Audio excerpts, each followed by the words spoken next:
ये एक सच्ची घटना है। ये घटना वृंदावन की है। वृंदावन में एक संत रहा करते थे।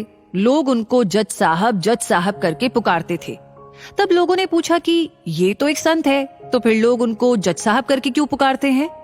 तब एक ने बताया कि असल में वो संत एक जज थे जो जिले के कोर्ट में फैसला किया करते थे। जिले के गांव में एक केवट रहा करता था जो एक शिव भक्त था। वो भोला था। वो रोज शिव मंदिर जाकर प्रभु की सेवा करते थे।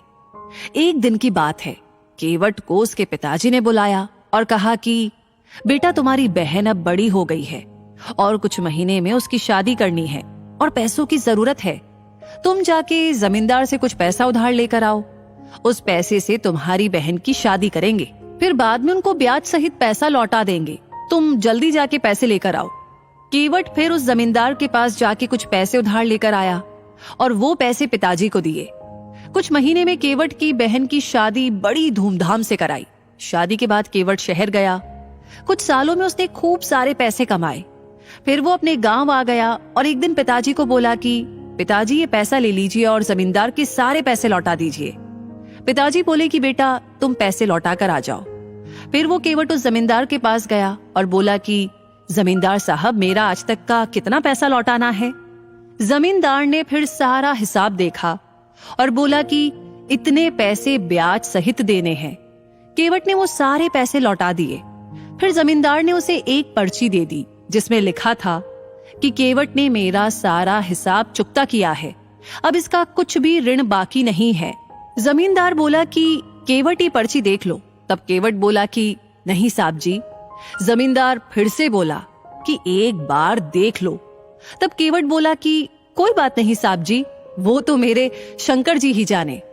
जमींदार ने सोचा कि ये केवट काफी भोला है, क्यों ना इससे ज्यादा पैसा कमाऊं। फिर जमींदार ने दूसरी एक पर्ची निकाली और उसमें लिख दिया कि केवट ने मेरे पैसे अब तक नहीं लौटाए हैं, और पहली वाली पर्ची एक पुस्तक में रख दी। अब दूसरे दिन जमींदार ने केवट के घर एक पर्ची भेज दी। उसमें लिखा था कि अगर मेरे सारे पैसे नहीं लौटाए तो मैं कोर्ट में केस कर दूंगा। ये देख के केवट और उनके पिताजी घबरा गए। वो समझ गए कि जमींदार उनको फंसाने की कोशिश कर रहा है। वो लोग अपनी जिद पर अड़े रहे कि उन्होंने सारा पैसा लौटा दिया है।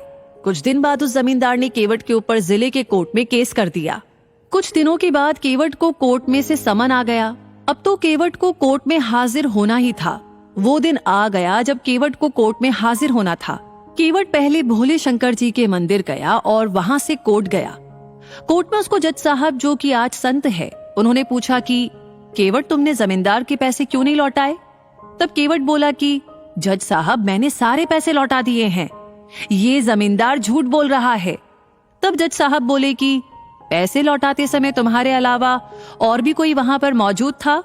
तब केवट बोला कि वो तो शंकर जी जाने। जज साहब बोले कि वहां पर शंकर नाम का कोई व्यक्ति मौजूद था क्या?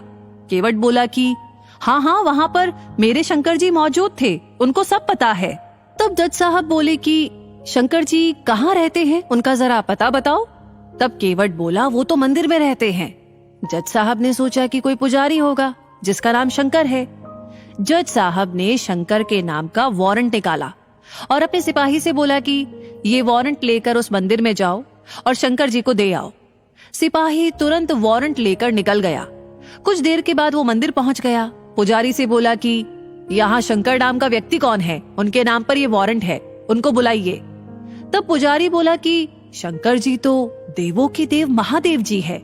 तब सिपाही बोला, ये वारंट तो उन्हीं के नाम पर है, उनको कोर्ट में हाजिर होना पड़ेगा। फिर पुजारी ने वो वारंट लिया और प्रभु के चरणों में रख दिया और बोला कि हे प्रभु, आज तक आपके चरणों में कई सारे पकवान, आभूषण, वस्त्र आए हैं, मगर आज पहली बार एक वारंट आया है। प्रभु, अपने भक्त की लाज रखना। आखिर वो दिन आ गया। आज प्रभु को कोर्ट जाना है गवाही देने। केवट सवेरे सवेरे मंदिर गया, प्रभु के दर्शन किए और बोला कि हे प्रभु, आपको पता है ना कि आज आपको कोर्ट आना है गवाही देने के लिए। मैं आपका इंतजार करूंगा। फिर केवट कोर्ट चला गया। जज साहब आए और सिपाही से बोले कि शंकर जी को हाजिर किया जाए। तब सिपाही ने पुकार लगाई, शंकर जी हाजिर हो। ऐसा 3 बार कहा। तब एक बुजुर्ग व्यक्ति कोर्ट में आ गया। वो बुजुर्ग धीरे धीरे चल के आ रहा था। कपड़े फटे थे, सिर बंधा था, गले में तुलसी की माला थी और चेहरे पे विलक्षण तेज था। जज साहब ने उनकी तरफ देखा और वो उनको देखते ही रह गए। जज साहब ने पूछा कि आपका नाम? वो वृद्ध व्यक्ति बोला कि मैं ही शंकर हूं। जज साहब बोले कि क्या उस दिन आप भी मौजूद थे जिस दिन केवट ने जमींदार को सारे पैसे लौटाए थे? तब शंकर जी बोले, हाँ, मैं वहां मौजूद था और केवट ने सारे पैसे मेरे सामने ही उस जमींदार को लौटा दिए थे। जज साहब बोले कि इसका क्या सबूत है तुम्हारे पास? तब शंकर जी बोले कि जमींदार जहां पर बैठते हैं ना, वहां दाई तरफ की अलमारी में एक लाल रंग की पुस्तक में वो असली वाली पर्ची रखी है। जज साहब ने तुरंत सिपाही को जमींदार के घर भेज दिया और उनको उसी अलमारी में वो पर्ची भी मिल गई। वो लोग वो पर्ची लेकर आए और जज साहब को दे दी। जज साहब को सारा किया समझ में आ गया। फिर वो केवट की तरफ मुड़े और बोले कि केवट, तुमने जमींदार के सारे पैसे लौटा दिए हैं, अब तुम घर पर जा सकते हो। फिर जज साहब शंकर जी की ओर मुड़े, देखा तो वहां पर शंकर जी नहीं थे। उन्होंने केवट से पूछा कि अरे ये शंकर जी कहाँ चले गए? तब केवट बोला कि जज साहब, वो तो अपना काम करके चले गए। जज साहब ने पूछा कि केवट, ये शंकर जी करते क्या है? तब केवट बोला कि कुछ नहीं करते, ये तो मंदिर में बैठे रहते हैं, इनके बहुत सारे मंदिर है। ये सुनकर जज साहब अचरज में पड़ गए। उन्होंने उस सिपाही से पूछा कि तुम मुझे शंकर जी के घर ले चलो। फिर वो दोनों चल दिए। वो सिपाही जज साहब को उस मंदिर में ले गए जहां उसने रघुनाथ जी को वारंट दिया था। जज साहब ने देखा कि एक पुजारी उस मंदिर में मौजूद है। उन्होंने उससे पूछा कि यहाँ रघुनाथ जी कहाँ पर है? तब वो पुजारी बोला कि साहब, ये जो सामने आपको दिखाई दे रहे हैं ना, हाँ, वही देवों के देव महादेव जी है। जज साहब ने देखा तो वो सकते में आ गए। देखा कि वो मूर्ति उस बुजुर्ग व्यक्ति की तरह ही दिखाई दे रही है जो वहां पर आया था। वो देखकर जज साहब रोने लगे। वो रोते रोते ही अपने कोर्ट में आ गए और अपने आप को एक कमरे में बंद कर लिया।